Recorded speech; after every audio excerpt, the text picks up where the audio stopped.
Daniel Souza, eu quero começar esse episódio aqui falando sobre os Estados Unidos, né? O que está acontecendo, em especial na Califórnia, pelo fato de que os Estados Unidos, né, o governo federal americano, o governo de Donald Trump, enviou cerca de 700 fuzileiros navais. Daniel, fuzileiro naval nos Estados Unidos é aquela força de invasão. É o Marine, né, Tedê? É o famoso Marine. Quando os Estados Unidos invadem o Iraque, invadem outros países por aí, fazem operação militar e tal, normalmente os Marines são aqueles que vão na frente, né? Então você tem os primeiros bombardeios e tal. A primeira galera que bota o pé no país que está sendo invadido são exatamente os Marines. Os Estados Unidos são um país naturalmente distante do resto do mundo por conta dos oceanos, então os Marines eles são, obviamente, muito importantes para a segurança americana.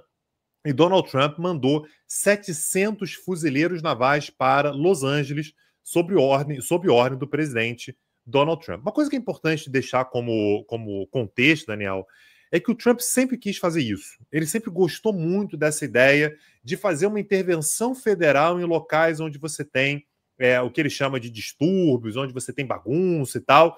No primeiro governo dele, ele falou sobre essa possibilidade várias vezes. Aparentemente, né, o que os bastidores dizem é que os assessores diziam: ô, presidente, isso vai dar problema, não é bom, não vai funcionar, não é assim que os Estados Unidos funcionam.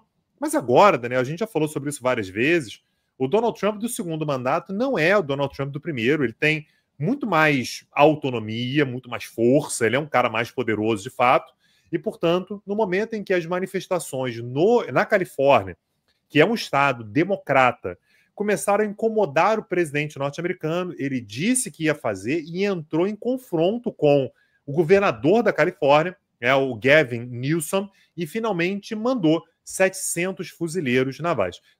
Mais um contexto importante, Daniel, os protestos começaram na Califórnia a partir da última sexta-feira, pelo fato de que a Califórnia é uma região que está sendo bastante impactada pelas ações do ICE, né? A ICE é aquele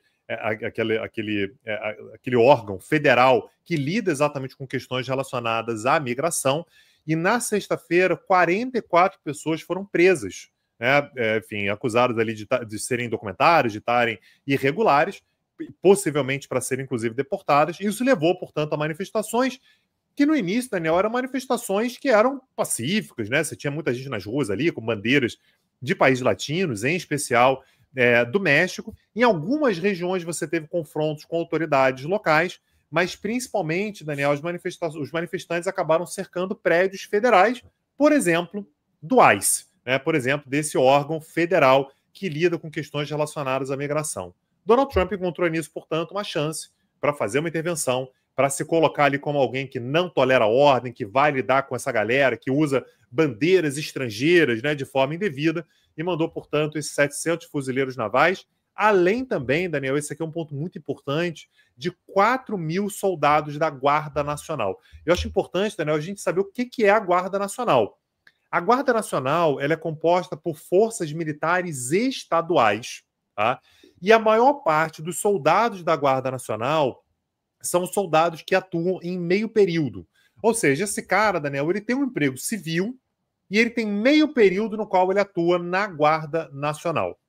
Em geral, via de regra, o controle da Guarda Nacional é do governador do estado. Então, nesse caso, a Guarda Nacional, Daniel, num primeiro momento, só poderia ser acionada na Califórnia pelo governador da Califórnia.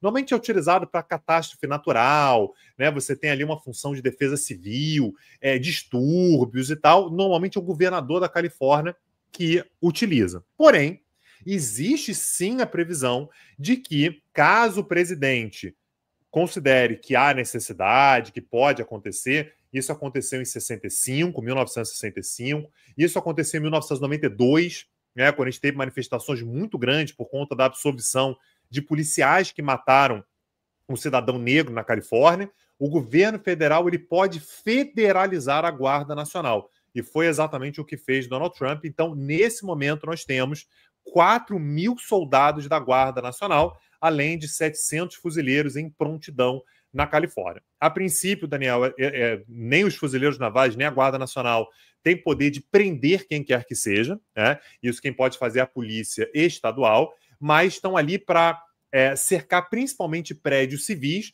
Agora, Daniel, é um recado claríssimo.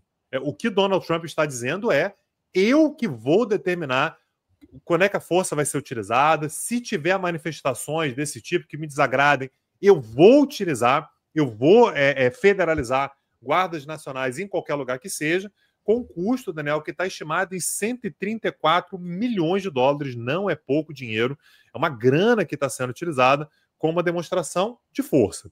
Desde sábado, foram feitas mais de 180 prisões, né, pela polícia estadual, você teve saques, ou seja, a situação de fato está escalando, e esse é exatamente o alerta que o governo da Califórnia, que o governador da Califórnia vem fazendo, que é: meu amigo, você coloca essa galera aqui, você traz, você federaliza a Guarda Nacional, a tendência é que você tenha, de fato, tensões cada vez maiores, e a tendência é piorar na medida em que você tem uma confrontação dessa em nível nacional a partir de agora, Daniel. E é interessante, Tanguy, porque como você colocou, claro que o Donald Trump quer projetar uma imagem de intolerante, implacável com a desordem, e ao mesmo tempo que está enfrentando a questão dos migrantes de maneira bastante dura.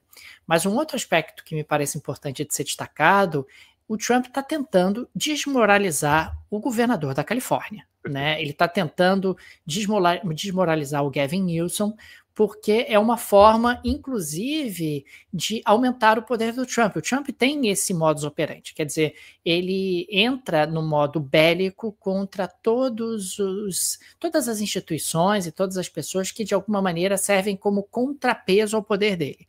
Então, ele entra em rota de colisão com o judiciário, ele entra em rota de colisão com o Congresso, ele entra em rota de colisão com as agências federais, ele entra em rota de colisão com os governadores. O Gavin Newsom, que é democrata, acaba sendo o governador do mais poderoso estado do país, tem sido ali uma pedra no sapato do Donald Trump, e o Donald Trump gosta de projetar na Califórnia a imagem de que, olha, a Califórnia é tudo que os Estados Unidos não podem se tornar.